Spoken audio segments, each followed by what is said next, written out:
Good afternoon, everybody. Welcome back. If you were here for the first portion of today's entertainment, my name is Rachel Galvin. I'm an associate professor of English and comparative literature and director of translation studies. I'm not going to redo the formal introduction that I did this morning, but this symposium is put on with much gratitude to the Franke Institute for the Humanities for supporting the Poesía Latina project, which is helping support my research and involves talking to extraordinary writers, poets, who I have the great privilege to talk to and that we get to be in the same space with today. And so this morning we had a poetry reading, and we'll now have a conversation, a roundtable, a conversatorio. So I will get us started off and introduce our participants and ask some questions, but this is really a chance for all of you to talk with the poets as well and to ask questions about work that you've read. I've seen my students here and others who are fans of their work ask questions of the poets and to interact. So this is very much an open, interactive kind of portion of today. I'm going to start by introducing, I'm not going to read the full bios as I did this morning, but short bios. Oliver Baez Bendorf, who we are thrilled to have here with us today virtually. Oliver's poetry collections include Consider the Rooster, a finalist for last year's National Book Critics Circle Award. Well, for this year, but the book was published in 2024. His poems have appeared in The Nation, American Poetry Review, and Yale Review, and anthologies like Latino Poetry and Troubling the Line, Trans and Genderqueer Poetry and Poetics. Legna Rodríguez Iglesias is an award-winning Cuban writer who has published novels, short story collections, essay collections, and poetry collections for a total of maybe 20 books, many of which have won prizes. Her works have been translated into English, German, Italian, and Portuguese. And some of her poetry collections include Título, Mi pareja calva y yo vamos a tener un hijo, and Miami City Century Fox, which some of you read some portions of for today. Urayoán Noel is a poet, translator, performer, and scholar from Puerto Rico. His poetry collections include Transversal and Buzzing Hemisphere, Rumor Hemisférico.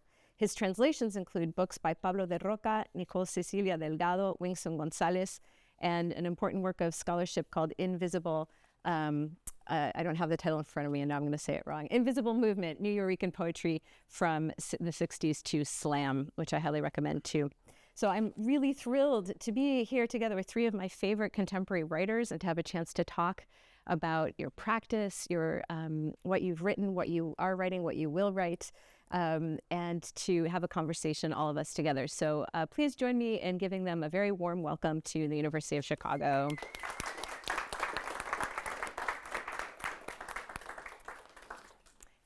So I want to start off by talking about the topic of language. The three of you all have very different approaches to using Spanish and English and to mixing them in different ways. And I want to invite you to speak about your relationship to the two languages, which really manifests so differently for all of you.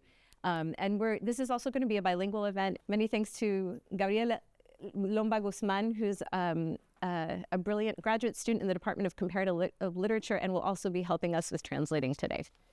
Pero si quieres repito la pregunta que iba a hacer sobre el lenguaje. Okay. Yeah. Entonces la pregunta es, ustedes todos tienen una relación distinta con el inglés, con el español, con la traducción. Y entonces la pregunta es más bien una invitación que hablen sobre sus relaciones con los idiomas por la poesía. Es interesante para mí porque a veces tú usas palabras en inglés en tus sonetos para Miami, por ejemplo. Sí, y en muchas... Sí, mi relación... Bueno, voy a empezar respondiendo. Mi relación con los idiomas desde Miami, desde el año 2015, ya hace 10 años, es bastante como, yo diría, mal formada, por decirlo poéticamente, ¿no? Mal formada. Es una relación atrofiada, me gusta esa idea, pensarlo así, ¿no? Algo atrofiado que nunca... abortada, estaría buena esa palabra.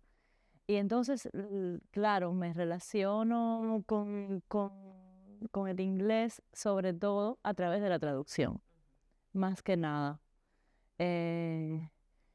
las experiencias con los traductores han sido bellas. Siempre pienso, sí, algunas nulas, pero eso también tiene belleza. Yo todo, la anulación es una forma también de ver las cosas, pero, pero siempre preguntan cosas tan, llama la atención siempre, ¿cómo se llama? Mm, relacionar los idiomas, ¿no? Y sí uso el inglés mucho, aunque sí lo desuso. No sé. My relation with languages coming from Miami, where I've lived for 10 years now, is an ill-formed relationship, perhaps atrophied, aborted.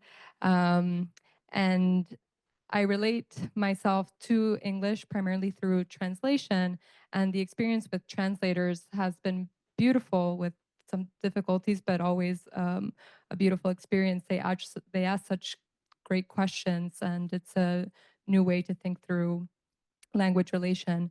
So yes, I do use English, but I also disuse it. Y también, bueno, porque iba a seguir la idea de los traductores, no sabía que era, no miraba a Gabriela y no sabía que era para que pudiera decirlo, perdón, pero siempre es sorprendente, ¿no? Cómo los traductores encuentran dificultad en algo que el escritor cree que no va a haber dificultad ahí. Era lo que hablábamos Olga y yo hace un rato, ¿no? La simplicidad de las palabras no necesariamente significa una traducción simple, ¿no? Porque uno forma una sintaxis determinada. Ni siquiera mi sintaxis es complicada, yo creo. Pero definitivamente sí encuentran dificultad, sí, yo me doy cuenta, ¿no? Y me imagino que sea en la parte ya más idiomática, lo que hablábamos, que no es lo mismo un traductor que traduce a cubanos, que un traductor que traduce a mexicanos, que un traductor que traduce a chilenos, por decir acentos y tonos. Por tanto, esos son distintos castellanos. And it's always surprising to me how translators find difficulties or obstacles where you wouldn't expect it. And it's something that I was talking about with Olga earlier. Simplicity of words doesn't necessarily mean a simple translation, because you form a sort of definite syntaxis. Not that I think I have a complex syntaxis, but the translators sometimes find difficulties, and it depends as well who they're translating from. It's not the same to translate Spanish from Cuban Spanish, Mexican Spanish, Chilean Spanish. There are specificities there in the different types of languages.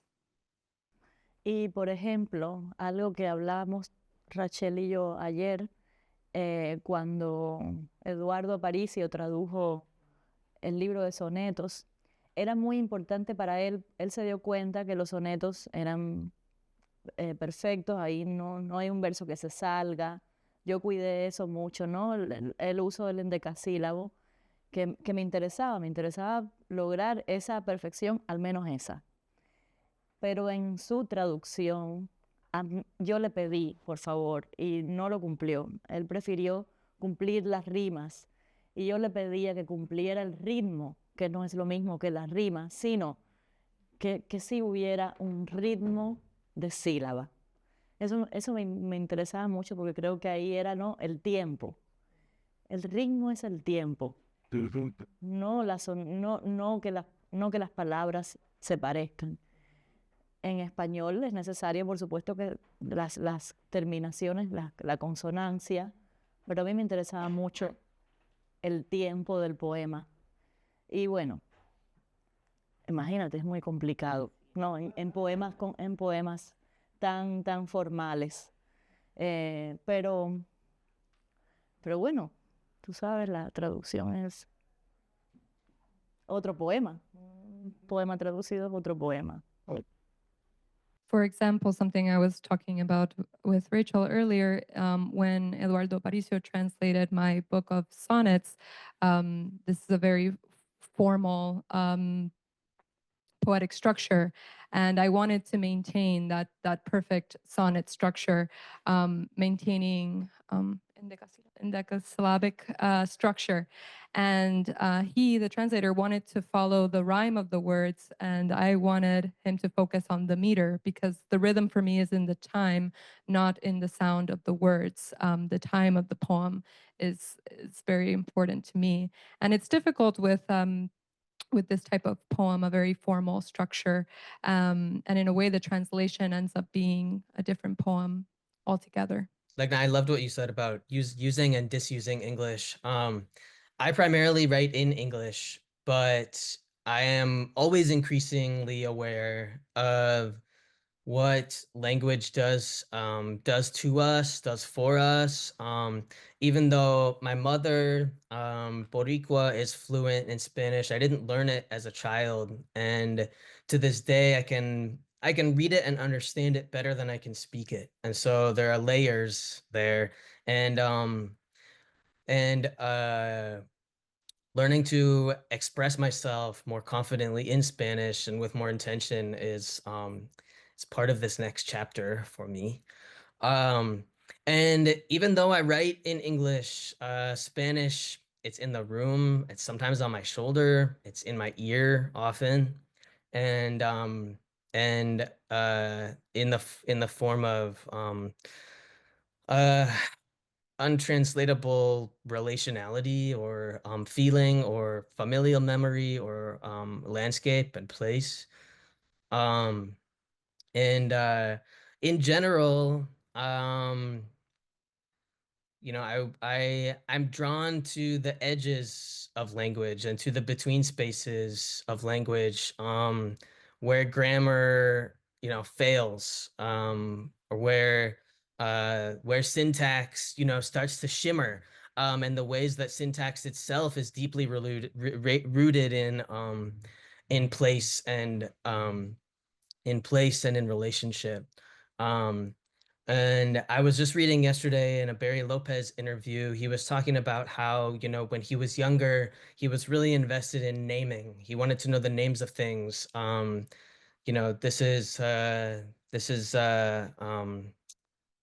elk, this is this kind of cloud, and so forth. And that as he's grown older, he has realized that like syntax is really like where it's at for him, because anyone can learn the vocabulary, but it's like to really be like with or of a place, it's relationships, which is so much about syntax. And that really resonated for me. And I think for me, this being drawn to the kind of the edges and between spaces of language, it feels connected to queerness and to what it means to write as a trans person. And you know, code switching in general, it's not, you know, I don't relate to it as like a stylistic flourish. It's more to me like breath, like it's like a necessary shifting of gears to stay alive, to stay legible, both to myself and to others. And so right now I'm actively learning Spanish in a new context, and it's exciting and it's humbling, and it reminding me of how poetry itself is that kind of like, you know, even in our mother tongue, that kind of defamiliarization with language, you know, is often kind of what we're after, and is so much of this thing that we do, and that kind of estrangement with language, even as we, you know, we live and breathe it. Oliver, you need to write that down. I want to read and teach that essay. That was gorgeous. And what a better way than Walter Mercado, right? What a better way to, right, personify, right, that in between in so many ways. Yeah, picking up on what you know, what both Legna and Oliver said. I think, you know, in my case, obviously, you know, growing up bilingually, and obviously with the privilege of someone who teaches in an English department and a department of Spanish and Portuguese, right? I could approach this like virtuosically, right? Which is the way of, you know, language fluency, right? But I'm much more interested, you know, because of some of the things I shared about neural C, because I'm an ethnic studies scholar, right? In an approach that stresses translanguaging, right? Thinking with Ofelia Garcia, right? The linguist, right? So for her, right, all of us have languages written on our bodies against our will, right? Not just, right, English or Spanish, but, you know, gendered, racialized, classed, right, nation languages, right? There's a kind of violence to that. And there's also these creative ways of survival, right? And she's making this point in a pedagogical context, in a K through 12, right? How does maybe bilingual education fails because it assumes a kind of, you know, binary and a kind of horizon of fluency, and all the ways you mentioned, right? To me, your poetry is translingual, Oliver, right? And it doesn't have to be, right? It doesn't have to fit, right, some standard of fluency, because to Legna's point, there is no one English, there is no one Spanish, or many Englishes and many Spanishes, right? So so-called vehicular languages of empire, right? Basically the ships brought them and imposed them, and they became something else, to use Edouard Glissant's metaphor. I remember auditing a class with Glissant at the Graduate Center, which was hilarious because it was modern French poetry. And I know Rachel is a great, you know, Professor Galvin, right, is a very knowledgeable in French poetry, and of course Oulipo, right?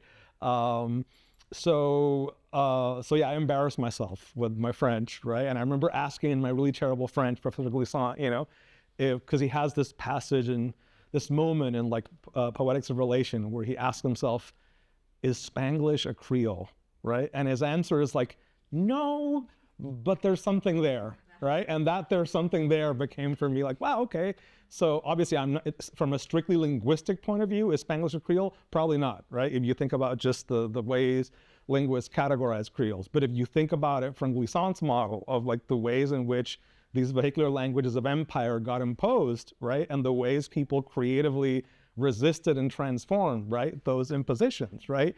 It fits really beautifully with Garcia's translanguaging model, right? So what did you do, Oliver, right? With the English that you were imposed, right? To quote Pedro Pietri, who I invoked there, right? Turn off the radio this country gave you, your breath, it is out of order, your breath is your promised land, right? So you reclaim your breath, right? And one of my mentors, who I'll talk about translating him into Spanish tomorrow, Edwin Torres, right, has a similar, right, diasporican experience of like, he has the home Spanish, right? He may not have all the words, but what he has is the music, right? And there's a cliche, Caribbean poets almost, the meaning doesn't matter that much. You got the music, we can work with that, right? And I think what you were saying, Legna, to your translator is, forget about the rhyme for a second and hear the deeper music that's about how language is being kind of the architecture of the language and its relationship to the body. So I feel like that model where we forget about mastery and fluency and we think about kind of, I love the metaphor of haunting and of having the language over your shoulder, right? And of those rhythms, the echoes of those rhythms. To me, that's a very Caribbean way also of thinking about presence. It's a very diasporic way where we're always here and not here, right? We're always these kind of accidents of empire, but also these always resisting, right? That kind of process of violent imposition and transforming that. That's why I wanted to read the Humboldt Park poem, right? It's like all those, is that my Spanish? No, those are signs that I noticed while I was walking, right? And around Humboldt Park, right? So in a very real way, right? I'm borrowing the Spanish and the English, right? And the Spanglish that Humboldt Park gave me. And in a way, it's a failed poem, right? It's not a great lyric poem. It's not trying to be. The point is, check out Humboldt Park and how beautifully untranslatable it is. That's what diasporas build. That's what kind of migrant, right, language histories of resistance are. They kind of shimmer in their difference, to use your beautiful shimmering metaphor, and let's just linger with that and let that be enough. I want to pick up on something that Oliver just brought up and ask all three of you how queerness or trans experience frames your poetics or enters your poetics, and maybe connects with my next question, which was about diaspora also, and how those things are all kind of connected for you. Queerness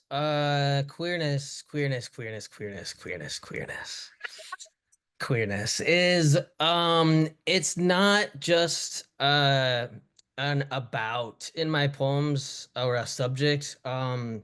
It's a how, it's a why. it's both a way of knowing and a way of questioning, and often a way of structuring thought and sound and the line and possibility. And transness too, similarly, it shows up not only in content like writing about my experience, but also I think increasingly in the ways that poems my poems themselves transform on the page, or that something changes in a poem, changing shape, or resisting a kind of a neat uh resolution. I'm often, and this maps, I think, onto what we might recall elements of craft. I'm often working with repetition, kind of in like the Gertrude Stein vein of it, which is in our words, not repetition at all, but insistence. And with syntax, in ways that can leave space for emergence, for something to emerge in the poem, for something to emerge in my reader. And I kind of am interested in craft only really to the extent that it's can be like a toolbox for kind of creating these conditions of becoming. I would say too that the joy in my poems, like I believe in joy as a political act, queer and trans joy. And this feels related to what a reader told me once about experiencing an exclamation point in my poems as really queer. And I was so delighted by that. And and so I guess so that the exclamatory mode as it maps onto punctuation does feel like a kind of queer and trans act of, I don't know, reclamation.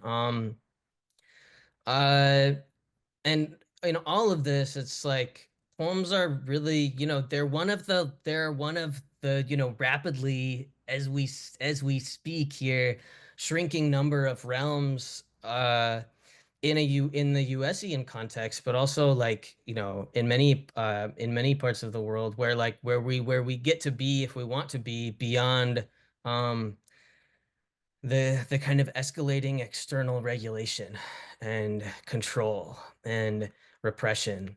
And to me that's really sacred. And they're a place where I get to be whole, even when that wholeness is made of parts. And they're also a place where I get to come undone, or have language come undone.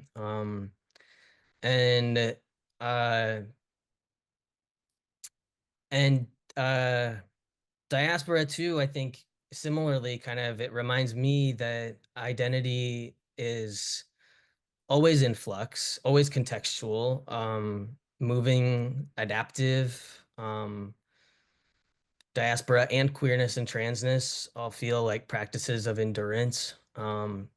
And poetry, I think, can reflect that same kind of fluxing yet persistent quality. And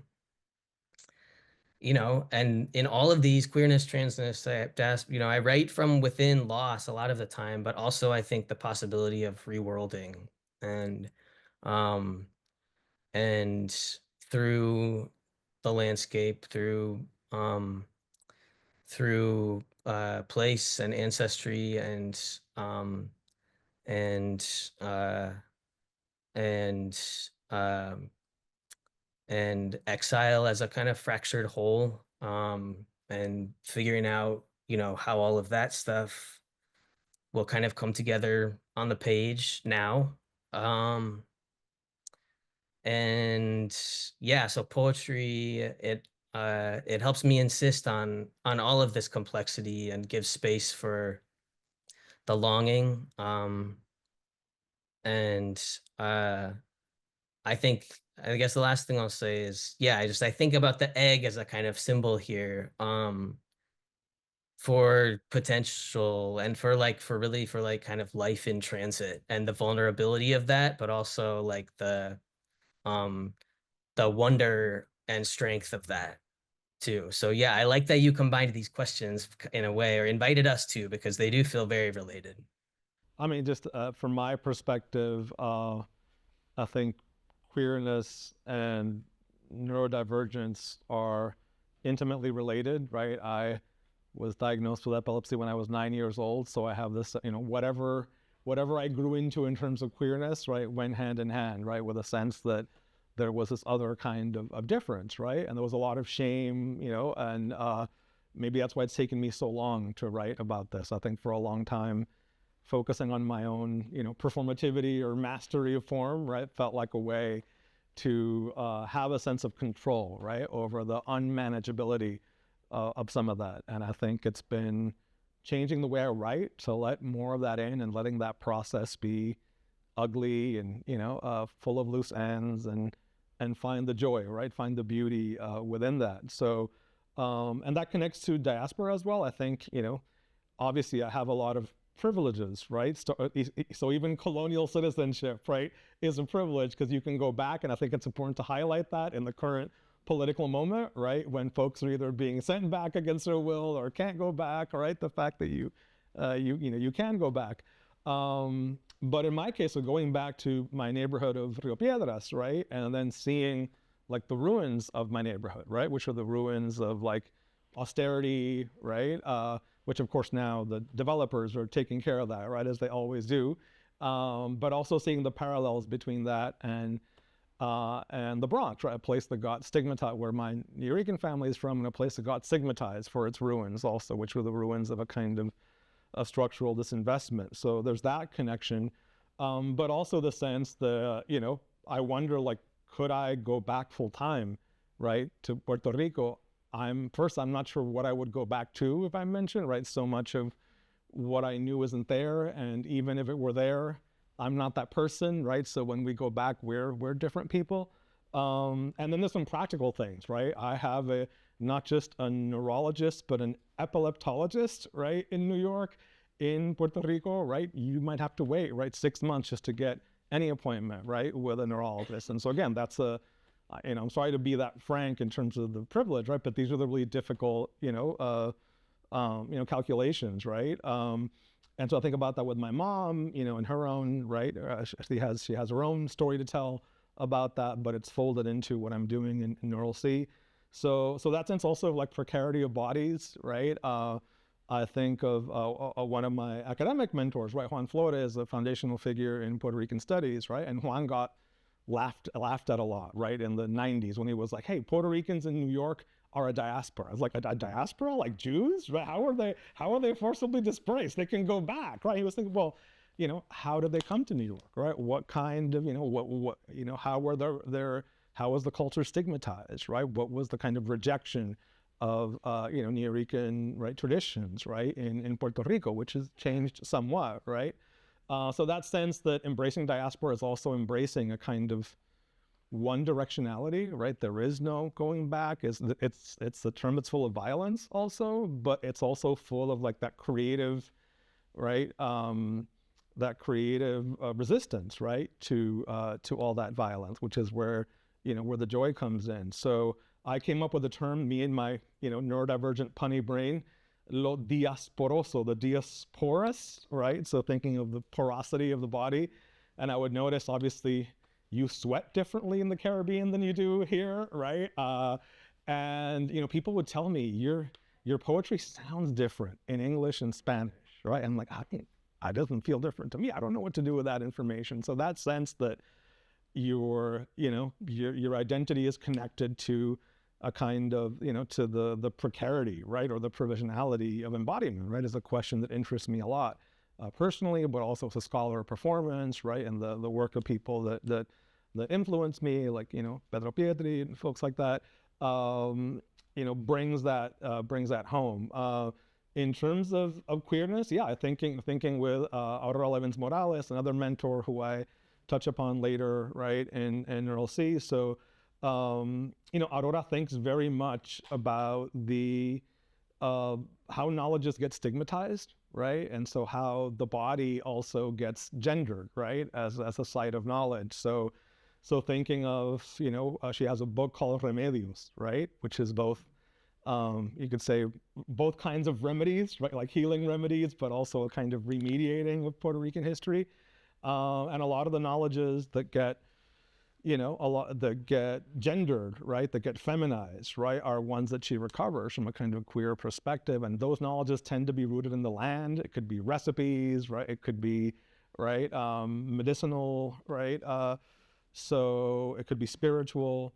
So one thing I realized, in which I was talking to Professor Galvin, is, wow, this whole, lipogram tradition is a total dude fest, right? Whereas the knowledges I felt I needed, right, from a body-mind perspective, were profoundly gendered and feminized, right? And so in a weird way, it also made me reckon, right, with the fact, hey, why am I so into this very masculinist, experimental, avant-garde lineage when what feeds me spiritually right now is the work of people like Aurora, right, rereading Audre Lorde as a Caribbean thinker? I'm like, thank you, Caribbean Audre Lorde. Welcome back, right? Thinking about her own complex take on her diasporicity, right? So I think university really gave me the chance, right, to like forget about my virtuosic form and just think about, what do I need to heal, right? And I think teaching was a big part of that, right? I think after tenure, you're like, I don't want to do like I don't want to be like running towards something. What violence did I internalize, right? In internalizing the language of the institution, I owe my students, right, a kind of pedagogy that doesn't reproduce a lot of that violence, right? And so I think thinking of this also as a pedagogical project has really helped me. So I'm unlearning a whole lot of stuff, right, that helped me in the institution, right? It helped me signal that I had certain kinds of literacies, but you also, right, it also harms you in a lot of ways, right? And so I'm grateful to Oliver, thinking of what you model, right, in your work is really a kind of, alternative pedagogy, right, from that kind of radical body-mind perspective and that diasporic perspective. So, gracias. Lo que puedo decir sobre diáspora, queer, ¿no? Esos temas, yo lo que puedo decir es que en Cuba había un movimiento que se llamaba Diáspora, el grupo Diáspora. Entonces, y son escritores que yo admiro muchísimo, esta Reina, Omar Pérez, todos ellos, Ricardo Alberto Pérez, son poetas de la generación de los 80, ellos formaban un grupo que se llamaba Diáspora. Entonces, yo desde muy jovencita oía ese término, ¿no? No entendía bien, pero me parecía atractivo y esos eran unos poetas que uno admiraba. Pero después, cuando ya formas parte de la diáspora cruda, te das cuenta de que es terrible, ¿no?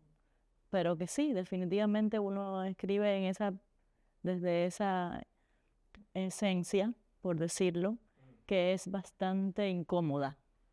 Y eso mismo, así siento yo la idea, me gusta pensar en ideas, la idea de lo queer en mi escritura, que primero rechacé también, porque por supuesto uno rechaza todas las etiquetas, y lo rechacé mucho, pero fue hermoso, porque el primero que me dice que mi escritura, mi literatura era queer, es el que después se convirtió en el papá de mi hijo. Y entonces, bueno, ya ahí, cuando el amor, ese tipo de amor terrible que es el de los ligamentos, cuando eso entra, pues tú claro que te abres, ¿no? Y bueno, me encanta que eso forme parte. Quiero hacer una anécdota después. What I can say about diasporas, queerness, these topics, is that in Cuba there was a group called the Diaspora Movement with poets like Reina, Omar Perez. It was in the 80s, and this group called Diaspora. When I was little, I heard this term and I didn't fully understand it, but I found it attractive, and these were poets that one admired. But when you actually form part of the diaspora, it's terrible, because yes, you write from that uncomfortable essence. And that's how I feel about the idea of queerness, and I say idea because I like to think about ideas. So queerness, which I first rejected because you always reject labels, but it was beautiful because the first person to call my poetry queer was the man that later became the father of my child. And I want to get this right because I love the way you phrased it. El amor que se siente por los ligamentos, si lo puedes repetir. Imagínate, esto es una sesión de jazz. Pero sí, cuando entra, no lo supe decir de otra manera, tampoco ahora, ¿no? Uno se liga, entra, es un... There's of course a transformation that happens with this love that is formed, through the ligaments. So that sort of changed things for me. Sí, y quería decir, por ejemplo, hay una expresión absolutamente masculina y horrible, una expresión cubana, que es el lector hembra, para referirse a un tipo de lector pasivo que no hace nada. Y eso yo lo oigo desde que soy adolescente, por supuesto, en la escuela. No, el lector hembra. Y después, uno grande, muy queer, muy terriblemente desequilibrada, degenerada. Uno dice, pero claro, crecer con una expresión como lector hembra para definir algo peyorativamente te hace convertir a ese lector hembra en tu, ¿cómo se llama? Concepto de escritura. Sí, perfectamente, yo soy un lector hembra o un escritor hembra. Y entonces, bueno, encuentras tu espacio, tu no sé, nido, no me gusta usar esas palabras, nido, pero tu espacio, tu lugar desde el que escribes, silla, mesa, ahí, en esa supuestamente no desgeneración. Y es bello, ¿no? Encontrar eso. Decir, bueno, el lector hembra para despreciar al lector hembra y uno es escritor hembra. Claro que sí. Buenísimo. This is an anecdote that I wanted to share. There is an expression, it's a very masculine, very horrible expression from Cuba. This term, the female reader, which is, do you think that's a good lector hembra? En inglés no hay género. Sí, esto de hembra también no se traduce muy lector bien, sí. hembra, es que no hay cómo traducir. Yeah, but it denotes a feminine passive reader. Very terrible. So, but when one is much older, very queer, and growing up with that pejorative term, you then transform that concept into your own, right? Yes, I am a feminine reader. Yes, I am a feminine writer. You find your space and your place where you write from, and it's good to find it and transform that pejorative into something productive for yourself. I have like 800 more questions I want to ask all of you, but I also want everyone to have a chance to ask questions, things that you have on your mind, something maybe that you've read from any of these writers that we haven't talked about yet. Please, that's, fair game as well. I do want to ask you all about poetic form. I mean, one thing that interests me is that all three of you are taking different approaches to thinking about form in a very active way. Legna, you and I were talking yesterday a lot about form and constraint and how you've, with your book of sonnets and with other books as well. Ura, of course, you use Oulipian constraints all the time. And Oliver, you've done concrete things on the page and you've reworked the lyric in important ways. And I think probably some of you and maybe Alice and Professor James will also have questions about form. So maybe that's a place we can go next in the conversation. As you kind of intentionally pursue and explore and torque and invent forms in order to make poems or works of any genre. Yeah, I was thinking about this, particularly in respect to the lithogram, right? This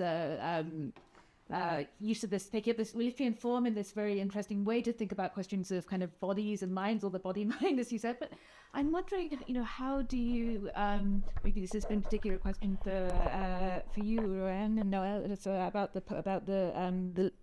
the constraint and its relationship to kinds of freedom, improvisation, documentary poetics as well, because you're walking around the street, right? And incorporating language. There's a kind of porosity to poetry where you're kind of incorporating language from everywhere.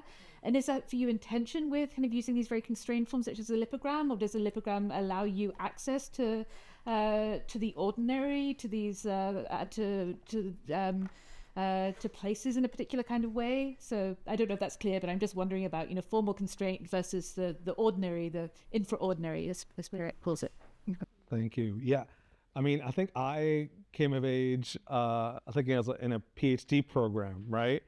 In an era where, the language poets were still paramount, and there was a certain kind of very, white Anglo North American, right, programmatic vision of what experimental writing was, right? And that's one of the things that I think is getting unwritten, right, in the work that I'm doing. And that was how you survive this. So even the Nuyorican book I wrote was like, let me make it as friendly to the University of Iowa post-1945, right? Because that was the only way I thought it would be publishable, right? So I think that, I would write a different book now probably, right? So that sense that there was a kind of expectation, right, of a certain way of approaching formal difficulty, right? And it tended to be, very suspicious of, identity politics, right? And, some legitimate critiques, but also some very obvious ones coming from what seemed like a place of privilege, right? And so I think there were books, obviously something like Sleeping with a Dictionary, right? Harry and Ball, and a lot of us. And I can think of like people I consider friends in poetic family, Latasha and Nevada Diggs, her book Village, right? Which I could do a kind of, neurodivergent reading of. And I think her work like takes these elements of constraint, but thinks about them from the space of hardship also, right? And I think that was like groundbreaking in Mullen's work. I'm like, here's a way of thinking about formal difficulty not as an end in itself, but as part of the difficulty of surviving, right? And so it's a false, opposition to say there's formal difficulty here and like social and political difficulty over there, right? They're all difficulty. In terms of my own relationship to form, I tend to not make a lot of distinctions between forms, so I'm not sure my Oulipo, my lipogram, is that different from my decima or my sonnets. So Legna, thinking of your sonnets and your vocalic pieces, right? I think a lot of us also, I mean, in my case, I don't want to speak for Legna, but in my case, there's a lot of like anxiety, and there's a weird sense of freedom when you just surrender yourself, right, to the form, right? I was telling Professor Galvin that an inspiration for me was the Afro-Dominican performance artist, Josefina Baez, right? Who's one of my heroes in performance and someone I write about as well. And Josefina was doing these very, very simple things on YouTube back when YouTube was new, around 2005. And it felt so simple, yet so powerful, right? Because it was using whatever was available, right? To just like play and improvise and find a way of channeling the richness and complexity of these diasporic communities around you, right? And to me, that felt ethical. Like, here's all, I code switch. I have that privilege to code switch between these academic spaces, right? That institutionalize certain histories of the experimental, the avant-garde, and then living in these communities, right? Where folks are modeling a kind of, ways of creative survival. And I thought, which is more important to me? The community, obviously, right? And so I think I always had that inclination, but I'm like, the only way I'll survive in the university is as a community-based scholar, right? And because, obviously I'm a writer as well, so my creative work, but so people like Josefina, right? And in that sense, thank you, right? Both Legna and Oliver, but the way both of you use fragments in your work, right? And the way this is me off the cuff, because I'm influenced by both of your work as well. To me, fragments are also queer in both your work, going back to the previous question, right? The fragmentary also signals the resistance, right, to a kind of instrumentalized identity, right? And I think that happens a lot with like migrant writers, writers of color, right? Queer writers is, if you sell a certain kind of victim narrative or a certain kind of overcoming narrative or a certain kind of inclusion narrative, then maybe you can, get an agent or sell some copies, right? Where I see I see writers like yourselves that's just defiant, saying, I'm going to write from a space of difference that is untranslatable, right? And so formal play, right, has a kind of ethical, I hate using the word ethical, but, you know, I think I mean it in a kind of you know, everyday ethics, right? Thinking with my colleague, Denise Faria da Silva, right? So if you think about, you know, the poetics, right, of Octavia Butler, right? That's just like speculating a way forward, right? So how do you say, I'm going to hang on to my differences and imagine a world where I don't have to bracket off those differences, right? To be who I am. So that really, I mean, it's been through all of you where I'm like, I'm going to detox on the whole academicized, you know, avant-garde histories of difference, and let's just work from who we are in our communities, right? And how we figure it out together. So really becoming like a social movement, right? Letting form be a social movement practice. I have another pun for that. Performalism, I call it what I do. Yes. So anyway. So it's really strong about it. Yeah, I really like the idea of the constraint sort of channeling all these different energies and elements, and then sorry, I lost my train of thought for a minute. But yes, but also, you know, being as also this kind of site of resistance as well to maybe the kind of usual ways of telling. Yeah. Well, I mean, one last thing is the improvisation, right? The improvisation comes from like the jibaros, they'd be the guajiros in Cuba, right? So when you do like in the decima, right, which is a form that I heard from my grandparents, right? They'd have a little radio on and there'd be the jibaritos at 4 a.m. with the cuatros, like improvising their decimas. And I'm like, how do they do that? What? And they're counting 8 syllables in their head and the ABBAA CCDDC rhyme scheme. That's sick, right? And so again, I started off writing decimas in a very kind of literary way. Had you told me then that I would be improvising in my own performances, I wouldn't have believed you. So it took like, you know, guts, right? To go from the nerd who is intellectually enamored of form to like still the nerd, but a nerd who's trying to be a little bit less, you know, a little bit more fully embodied, right? In this kind of practice. So I should say in that sense, I don't see a huge difference between Georges Perec and the jibaros improvising their decimas. I see textual differences between them, but in terms of what they open up in my work, I don't. And I think if anything, the jibaros are maybe a little more important because improvisation is a kind of aesthetic that maybe is different from what Perec does. What I did at the end with you all, which wasn't my best improvisation, I'm sorry, but it's my first time in figuring out what to do with this new manuscript. That to me in a way feels important politically, right? Like this is not Christian book, right? Eunoia or something like that, where watch the virtuosity. It's a moment to like break down the virtuosity of the text and improvise, like free jazz. If it's a terrible riff, you know, or a soneo in salsa, I'm like, ooh, that was whack, you know, but I went for it and we failed together, right? We had a kind of genuine community experience as opposed to me like blowing you all away with how next level, you know, my virtuosity is. So that's something that I've incorporated into my performances. One way of like getting over myself is like, improvise. If it fails, it fails. We got this, right? And that's being also a scholar of Nuyorican poetry. Miguel Agarin, messy as he was, rest in power, right? Transformations before the public eye as a kind of psychic healing, right? He thought when you're coming from a colonized community and you share your pain, you transform together. And that's a different model from like, I'm the artist who's going to share with you all the amazing stuff that I write, so. La pregunta era, de mí y de la profesora James también, sobre la forma, el uso de la forma en tu poética. Y habíamos hablado mucho de eso ayer, por supuesto, y cómo hasta los números tienen un peso conceptual, ¿no? Para ti. Y la forma de la décima, la forma del soneto, hasta la forma de la respiración en título, por ejemplo. Y si podrías hablar un poco o quizás repetir algunas cosas que habíamos dicho ayer sobre las restricciones y lo que te ofrecen, lo que te abren en la poesía. No, totalmente. Claro, me perdí en inglés, no entendí nunca. Pero sí, no, está bien, por supuesto. Pero para mí la forma en la poesía también es muy, muy, muy importante. Y yo le decía a Rachel ayer que cada libro para mí es un ensayo de una forma nueva. Lo necesito así para también pensar la poesía y pensar esa nueva constitución que uno hace, ¿no? Y, por supuesto, los límites que tú mismo creas, ¿no? Son tu propia, también tu propia forma de pensamiento, tu propia libertad de alguna manera, encontrar ahí cómo contar algo, ¿no? O cómo llegar a un nivel, no sé, por decirlo. Pero sí, me interesa que cada libro tenga una forma nueva, un solo poema. Si un libro es un solo poema, otro libro es un libro de décimas, absoluto.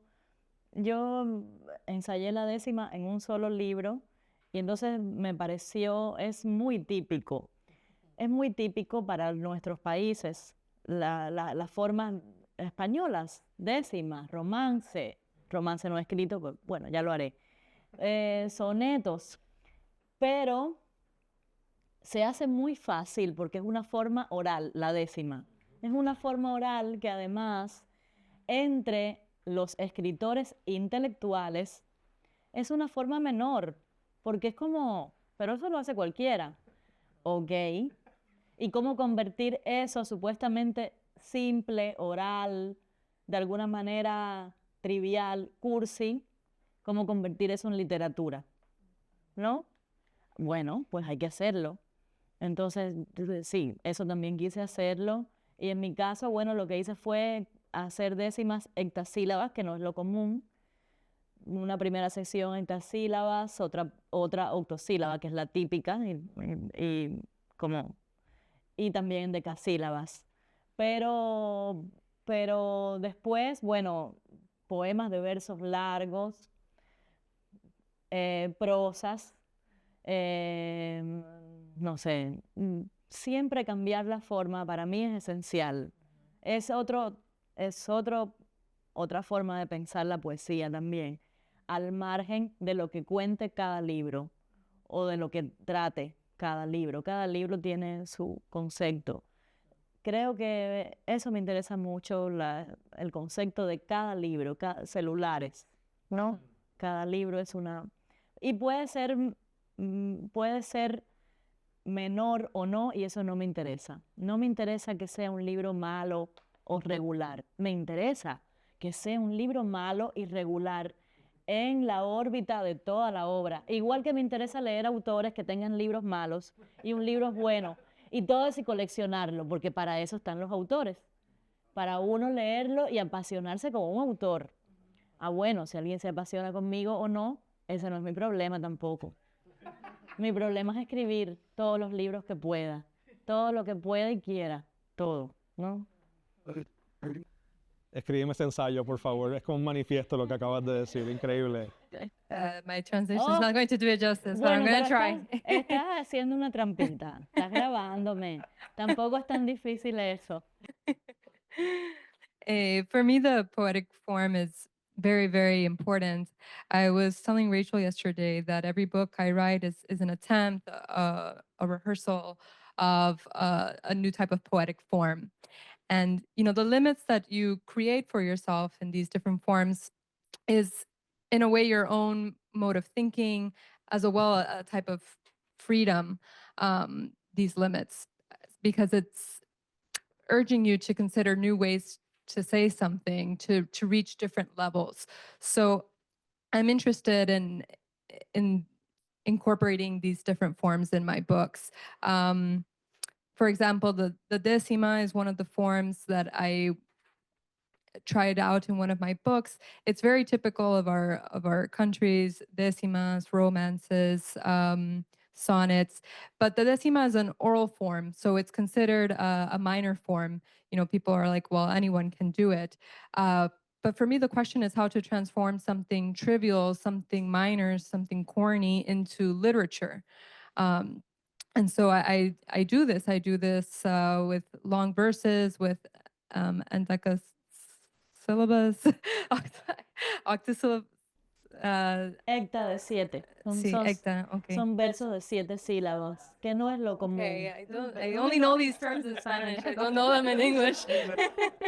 7, 8, and 11, right? Yeah. And so changing the form is also a new way to think poetry. So every book has a concept that comes out of the margins. And for me, it's not of relevance if it's a minor form, if it's bad, if it's just regular. It's about forming part of a larger of work, right? And to become obsessed with an author and read everything that they write, and appreciating that altogether. You're doing an amazing job translating, by the way. Just like extra snaps for that. Questions, comments, reflections from students, from anyone who's here. Hi everyone. Hola. Mil gracias por el conversatorio. Thank you for the roundtable and especially for the reading. Gracias por la lectura de poemas. And my question is about the poetry reading that took place earlier today.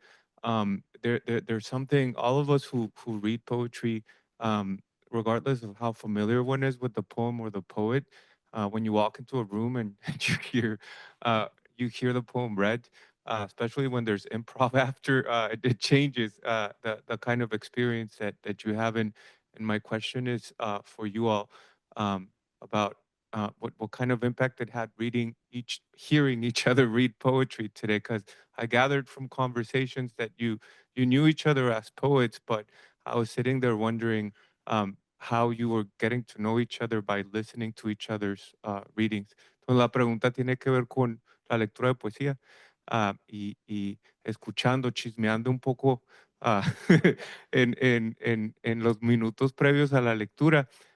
Escuché que por ahí se conocían y se habían leído, pero que a veces, que quizás fue un encuentro en persona por primera vez, y me preguntaba qué impacto tuvo para ti la lectura de poesía, no solamente tu propia lectura, sino escuchar a los otros poetas, las otras poetas, leer en presente, ¿no?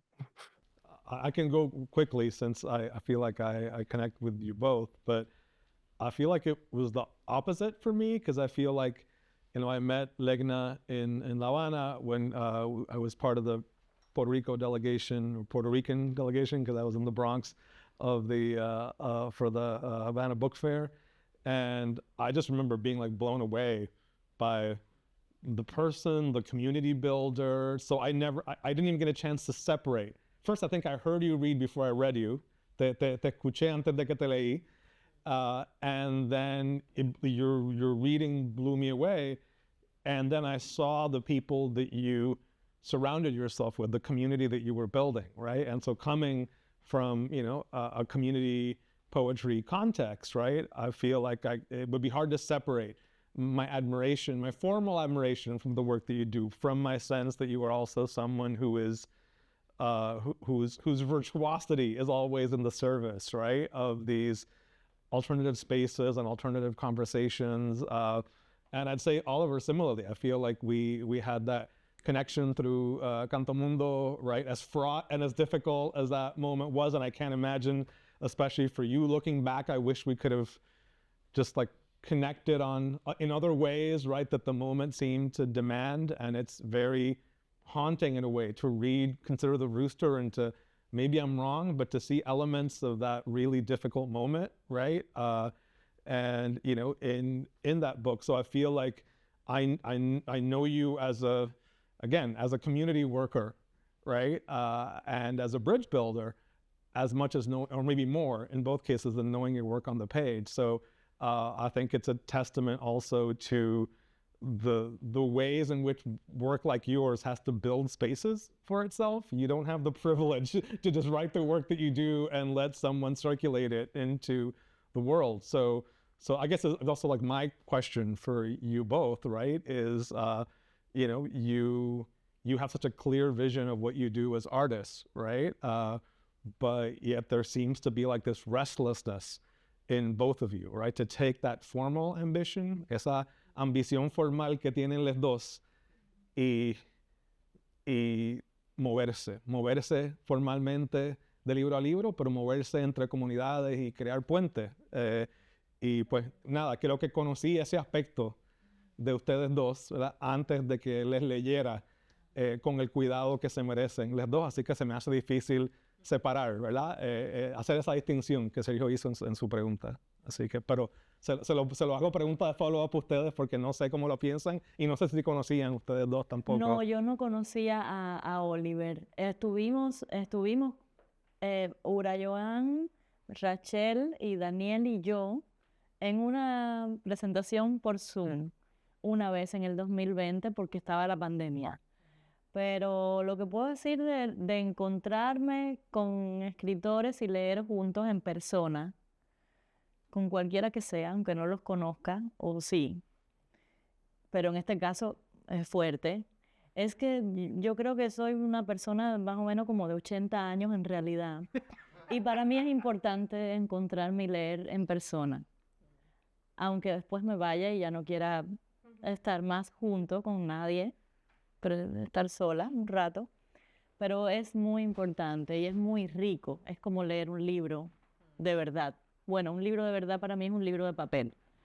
Pero como mismo hablábamos de crear espacios digitales para poder acceder, cuando tienes el libro de papel, cuando tienes la lectura de Urayoán delante, es otra cosa y la entiendes. Incluso yo creo que entendí los poemas en inglés, que no los entiendo en realidad normalmente, pero verlo solamente moverse, ¿no? O articular las palabras, aunque no escuche, es muy especial, es muy importante. Yo creo que para ustedes debe ser igualmente especial poder ver escritores en persona, no leer los libros sin verlos. Y es muy importante la lectura del autor por su autor. No es tan perfecto cuando ves a un autor, ¿no? Y compartir, bueno, imagínate. Se potencia el encuentro se potencia, es muy fuerte. Bueno, a mí no se me de mi maletín de libros que yo traje de Cuba y que preferí traer los libros que otras cosas, ahí estaban los diasporosos, ¿no? Sí, ahí estaba ese, estaba de Atarraya, el precioso de la Wilson, ese, sí, el de Jamila, pero era un libro de Urayoán y es para mí muy especial ese libro siempre, creo que hablo de él en uno de los textos de Crítica Madre. Es muy especial, son cosas que te marcan haberlos conocido, y no solo conocidos, sino que los conocí a ese grupo de puertorriqueños. Exacto, alguien los trajo para mi casa, creo que fue Jamila, y mi misión era cocinarles, mientras ellos, poetas, estaban allí, y yo los veía así, están ahí los poetas. Déjame hacer algo rico, claro que eso rico era simplemente arroz. No había más nada, creo, arroz con Pero zanahoria. la fiesta más fabulosa de todos los tiempos. Sí, claro, pero era eso, poesía y arroz. Bellísimo, muy fuerte, pero esas cosas que se dan en Cuba, tan precarias y tan fuertes, no tan desbalanceadas, pero, ay, mi madre, imagínate. No, I didn't know Oliver, but Urayoán, Danielle, and Rachel, we were in a Zoom. But what I can say about meeting and reading poetry in person is that it's very, very important. I think that inside I'm truly an 80-year-old person, so it's very important for me to get together in person, even if later I need alone time. It's like reading a real book, which for me is a physical book. Of course, the digital is important for terms of accessibility, but to have something in front of you is different. Even today, I feel like I understood the English poems that I didn't before, just hearing someone articulate it without seeing the poem. And it must be special for you guys to come here and be able to hear these poems, because it's important to hear the reading of a poem from the poet itself. The encounter has such a force, such a potential. I'm thinking the books that I brought from Cuba, and one of the books was Los Diasporosos de Urayoán. It's a very special book for me. And so it marks you when you then meet these poets in person. I remember meeting these poets and from Puerto Rico, and I cooked for them. I wanted to make them something delicious, which was just rice, but it's a very beautiful thing, and especially in Cuba, this precarious and strong thing. It's sort of an imbalance, the beautiful and the precarious. Building on all of that, really, poetry readings, they're such special things. I marvel every time that I'm doing one of these events or I go to a poetry reading. Like, look at what poetry has done, right? Like, look around this room, like everyone is just chosen to be here today. Like, it's amazing. It's really special. The kind of the gathering, like anthology, right? A gathering of flowers, like that gathering aspect of a poetry reading is really amazing. And there's ritual aspect to it. I mean, in some ways, this also connects with the form discussion from previously. What are we about to do with language together? And that kind of suspense. There's a resourcefulness aspect to it. What do these people do with language? And just like an excitement to find out, even if I know on the page what these people do with language, what do they do with their voice with language? What do they do with their body? Getting to, watch Uda walk around the room and then the way that all of that together and like everyone in the room, is kind of it can add up into this little moment of a counter archive. And I, once I hear, when I've heard someone's poems in their voice, I mean, if the person has really been present for their poem while they're reading it, I can never really unhear it. The voice lingers, like I remember the first poetry reading that I went to when I was in college in Iowa City, and I can hear it like it was yesterday, the poet's voice. And so in that way too, I think, I mean, who doesn't love being read to? I think that's really a delight that never goes away, a total pleasure that never goes away. And that impact that it has for me of then kind of like transmitting their poems into my body, mind, in their voice is really, I mean, a way of like keeping each other company, like in a way that can last and feels pretty profound. So I love this question. I just wanted to add, like, for Sergio, a professorial answer very quickly is that this is pretty much the story of my critical work, right? Is hanging out as a poet at the New Rican Poets Cafe, having read Pedro Pietri's Puerto Rican obituary, and then watching Pedro perform and being blown away. And I was like, what does what I just witnessed have to do with what's in the book? And I became a scholar of poetry performance, right? So the presence, the excess, right? And I tried to give you a little bit of that excess here, right? But then the more I did the research, oh, wait a second, that's our history, right? Is like Pedro was performing Puerto Rican obituary with the Young Lords during the occupation of the People's Church. So in a Latinx context, oral poetry is social movements, right? The Young Lords, Felipe Luciano, right, poet, right? So and this is out of necessity, right? There weren't presses that were looking to publish, right? Latinx people, right? That was shut out of publishing. So part of the civil rights era, right, is the emergence of like ethnic publishers, right? And obviously, what was the hub of that? One of the hubs, Chicago, right? So obviously with Revista Chicano-Riqueña, right, and places like that. So in a very real way, right?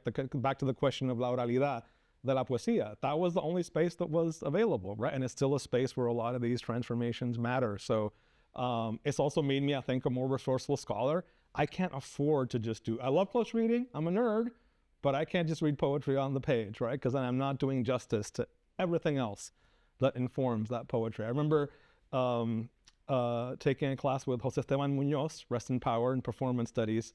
and thinking I was like hot because I was doing performance studies. I'm like, ooh, I'm not your basic literature scholar anymore. I'm doing like what the cool kids do, right? And doing a midterm paper on Edwin Torres, the New Rican sound poet. I'll talk about my translations of him tomorrow, another teacher.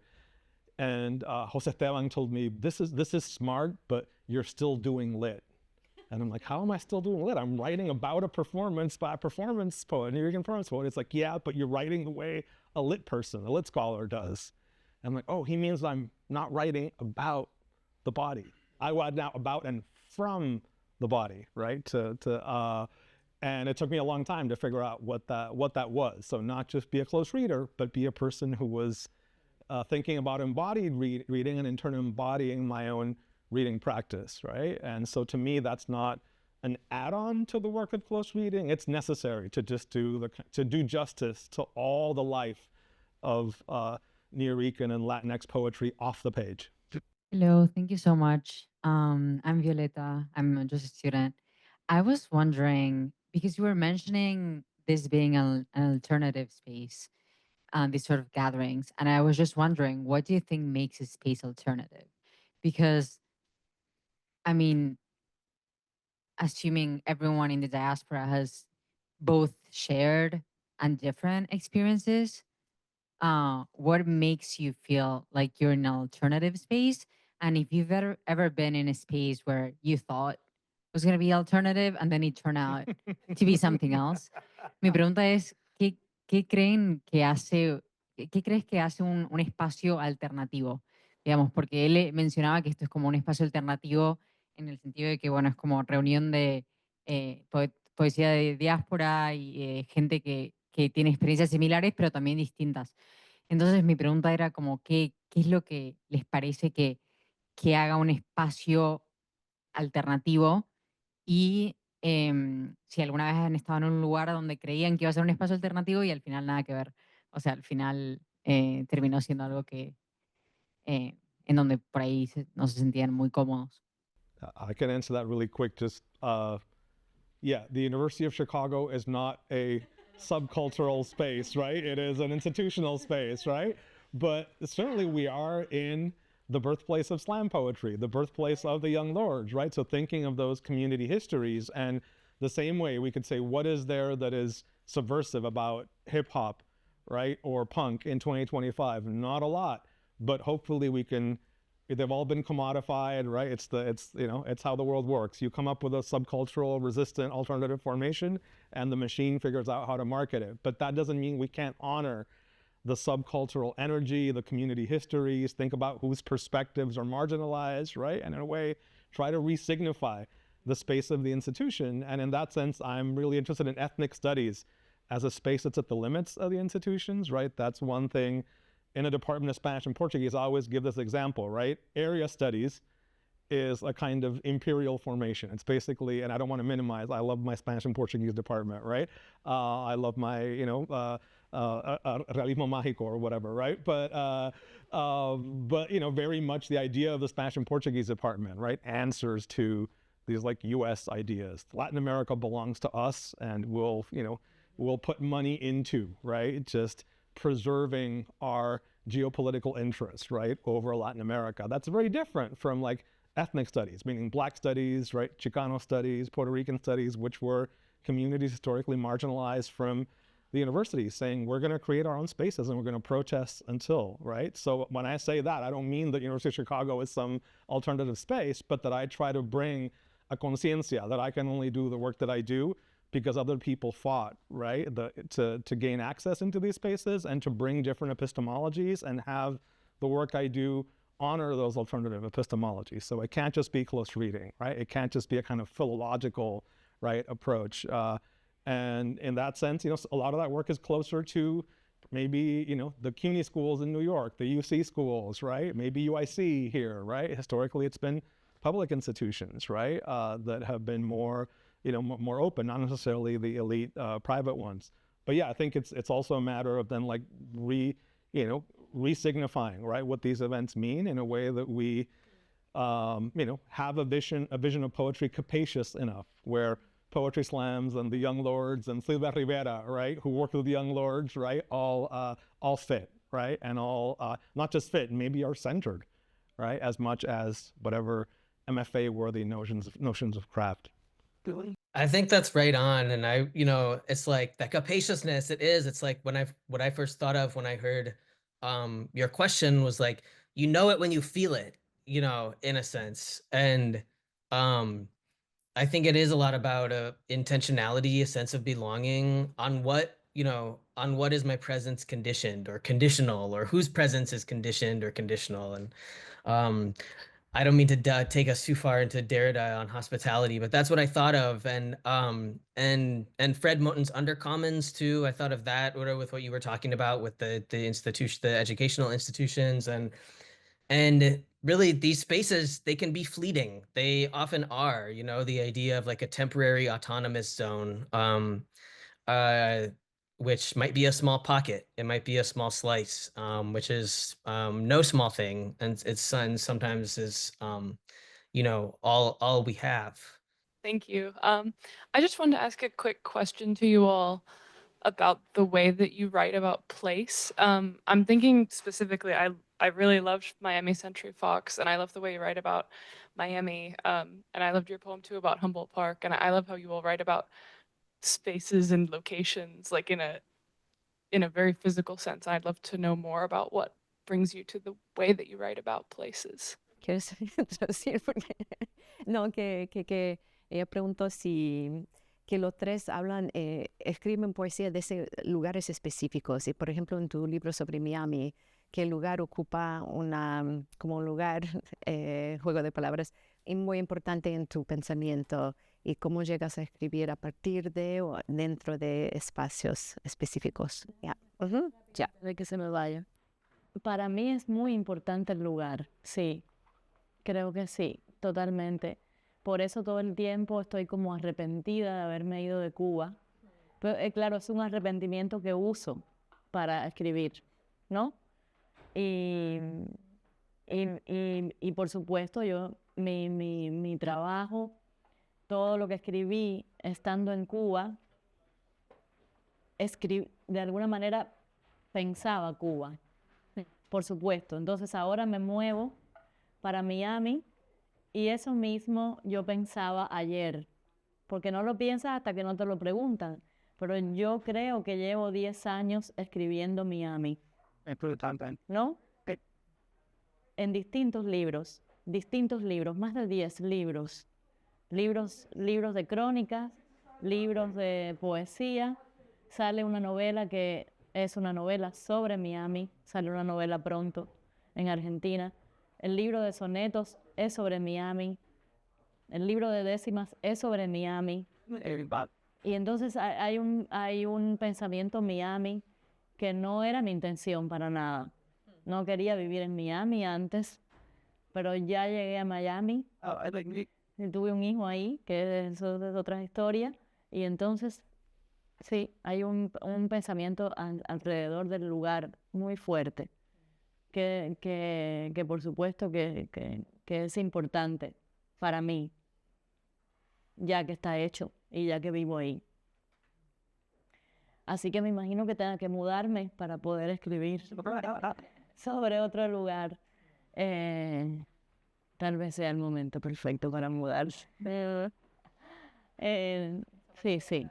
For me, place is very important, totally. That's why I have this regret about leaving Cuba. And I use that regret in my writing. Everything that I wrote while in Cuba, I was thinking about Cuba. And this isn't something that you really realize until someone asks you about it and you start to realize it. But I think I've spent 10 years writing about Miami now in different books, poetry books, novels, decimas, sonnet books. And it wasn't my intention. I never wanted to live in Miami, but now I do. I had a child there. And so there is a lot of thoughts now that surround this place, strong thoughts. And I think I would have to move now if I wanted to think about a new place in my writing. Yeah, just really quickly, I think I've always been interested in urban space and the practice of walking, being a city person, and obviously not driving, so it's not like you have an option. You have to walk, walkable and walkable spaces, whether there is or is not, appropriate transit options, and before, Uber or anything like that. And early on, a poem that influenced me a lot was actually Neruda's Walking Around, right? So that kind of racked modern vision of like the dystopia of walking, but also there was a freedom in that dystopia. And I think that changed, right? When I said, what if I'm not just metaphorically walking? What if I'm actually walking? And so when I started improvising the poems, then the space took on a whole literality. So the poems became the signs, right? And paradoxically, when I started doing that and started forgetting about writing this, now I look back, there was something so toxic. Well, Neruda, that's a whole other conversation, right? But, putting the pressure on yourself to do that kind of lyric, modernist lyric. And I think when I just let the city become the poem in a way, right? Paradoxically, it revealed to me all these other sides of the city and of myself. Actually, our dear friend, the translator of Cuban poetry, Kristen Dykstra, I showed her some of these, and she was like, these are like another side of the work that you do in a weird way. So they were meant to be explorations of the city, but they opened up a kind of deeper, almost like a Baudelaire or correspondence kind of thing that I didn't know I had going on. And so I just kept doing it, and it's become less poetry and more kind of ritual practice. Again, Josefina Baez, that kind of performance practice. And it feels grounding, especially from a diasporic perspective. And as places change, it's become an accidental archive, right? Now I did a walkie-talkie around, actually, you will like this, Legna, una barbería que se llamaba Borincuba Unisex. Borincuba Unisex Barbershop in the South Bronx with the old school 1950s sign. Of course, that lasted until about 10 years ago. It's gone now, but it's still there in one of my videos, right? So ironically, it becomes this like archives of a city that no longer exists.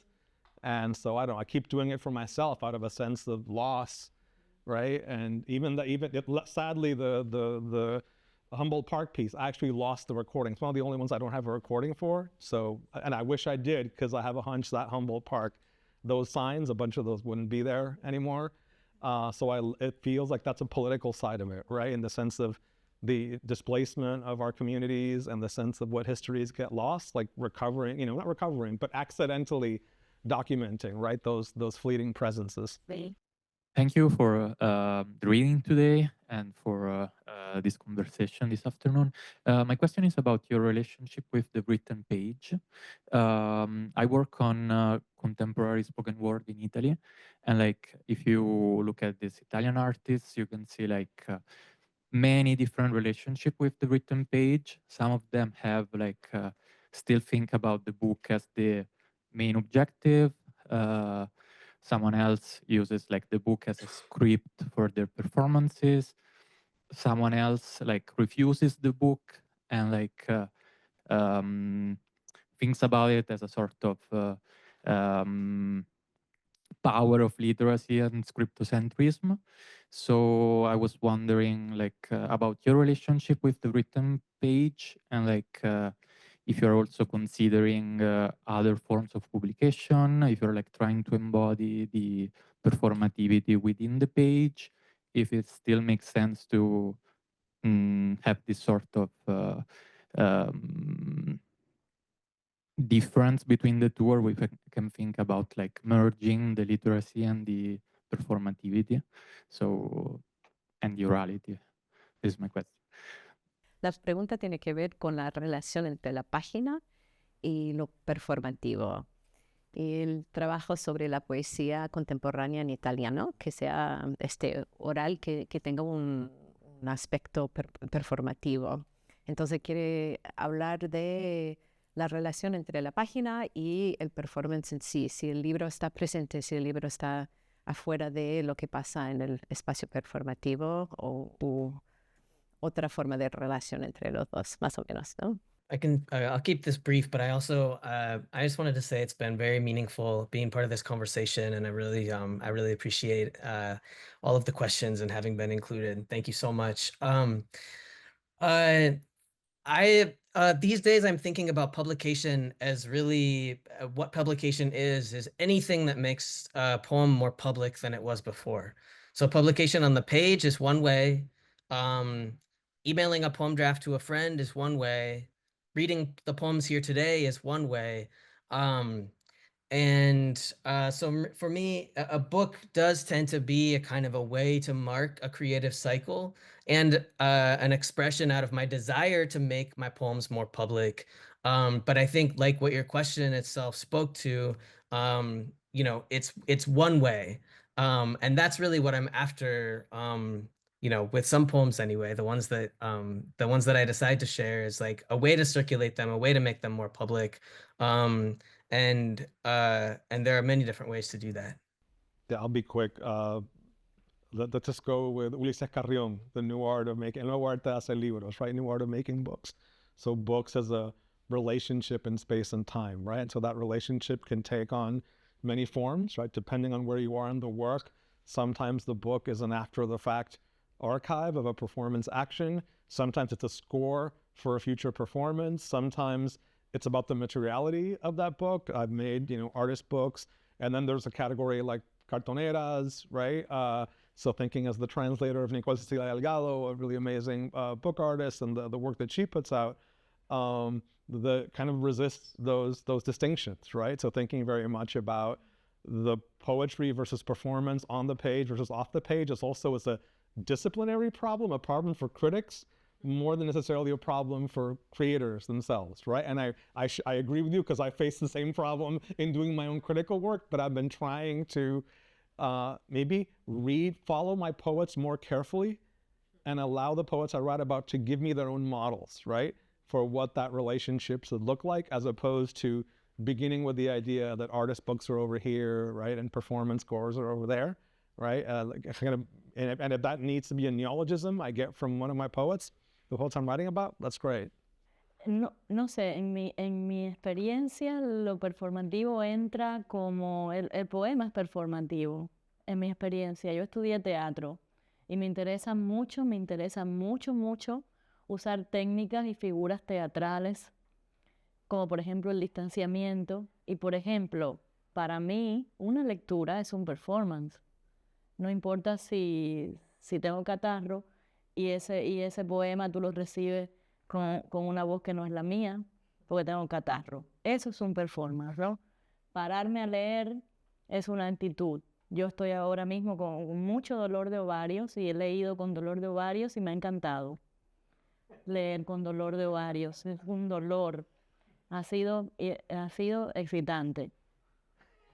Y eso para mí es un performance, ¿no?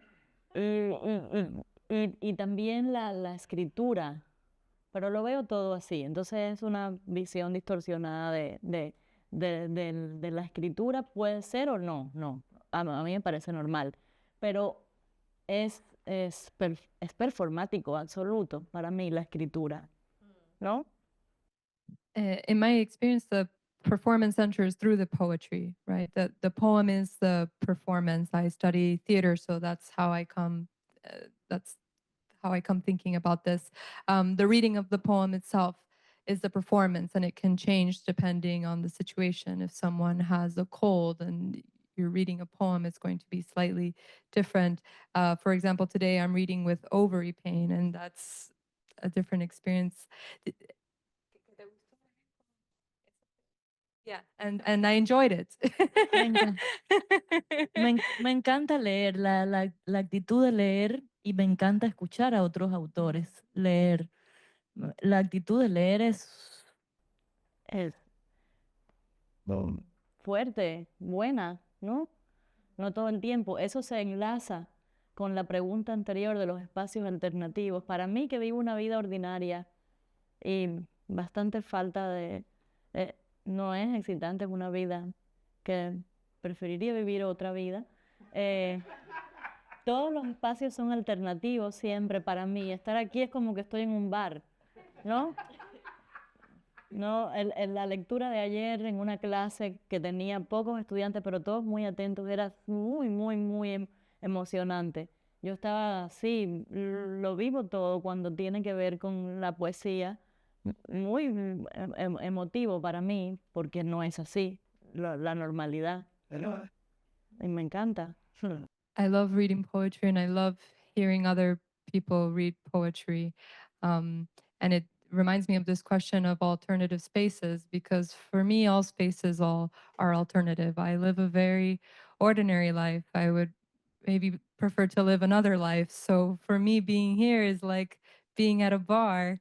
And yesterday, when I was reading poetry to a class, anything that has to do with poetry for me is so emotional and beautiful. So yeah, everything's an alternative space. It's a beautiful way to conclude, maybe. Yeah. Thank you, Oliver. Thank you, Ura. Thank you, Legna. Thank you, all of you. Yeah.